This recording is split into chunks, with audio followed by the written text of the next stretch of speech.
In today's video, I'm going to teach you how to invite someone as a guest in your Slack workspace.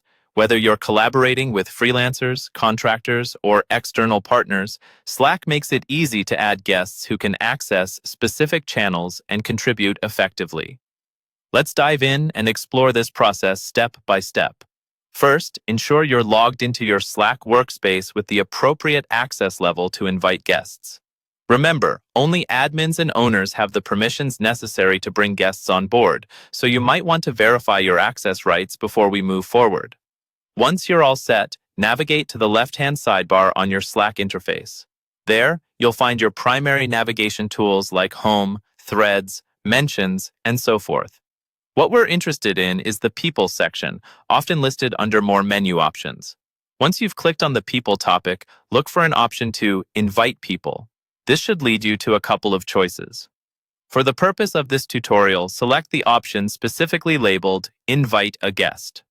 Now this part is important.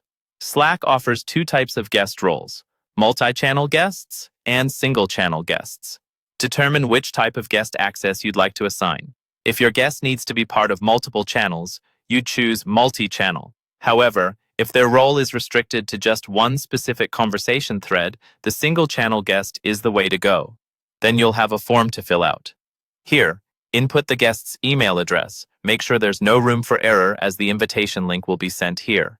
You'll also add their display name, which is what other team members in the channel will see.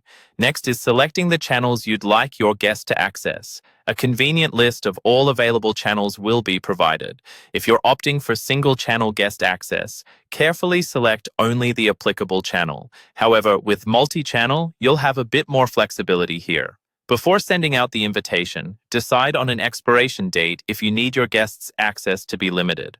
Slack permits these guest roles to have access anywhere between a day or several months, so make sure your timing reflects your project needs. Having the appropriate expiry time frame ensures that your workspace stays secure and organized. Once you're satisfied with all the information, go ahead and hit Send Invitation.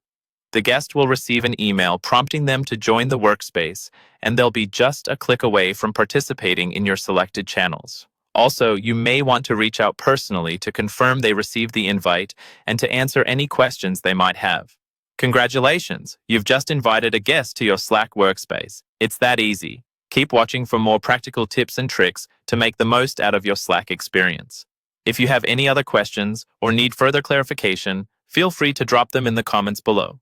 Thanks for watching and happy collaborating.